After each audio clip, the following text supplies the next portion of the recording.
Welcome back. I'm here with Janae Hongus with the Butterfly House and Aquarium, and we are talking about some pupas and caterpillars today, and kind of what we're doing in our whole effort here at the Great Plains Zoo. So talk a little bit about that. Yes, so I know Stephanie mentioned a little bit about what we're doing here. The Great Plains Zoo has paired with the Minnesota Zoo, and they have taught us the very specific way that they are raising native butterflies that are actually imperiled. And so these tiny skippers that only grow to be an inch are really disappearing from the tall grass prairies. So they taught us everything they did, and we have built it from the ground up in order to replicate that.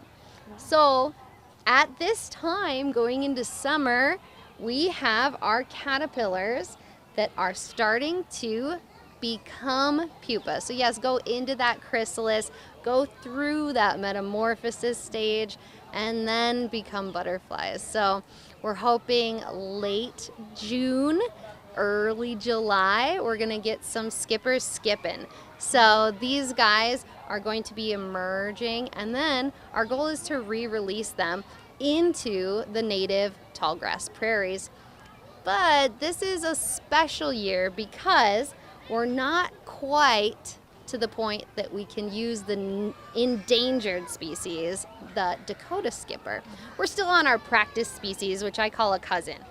So these guys are called tawny edge skippers.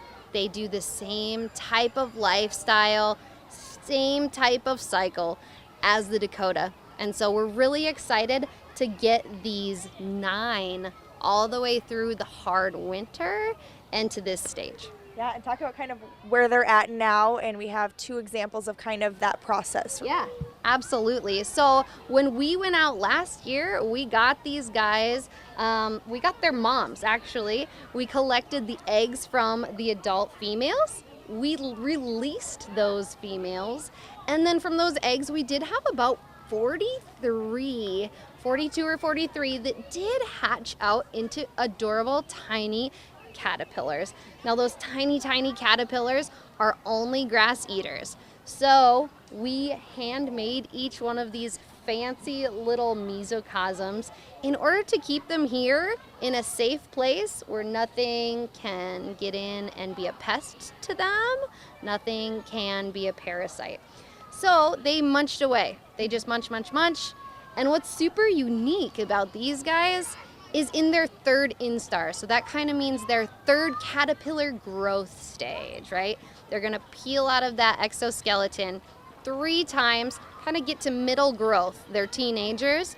They build a little temporary home and overwinter, which is crazy to me.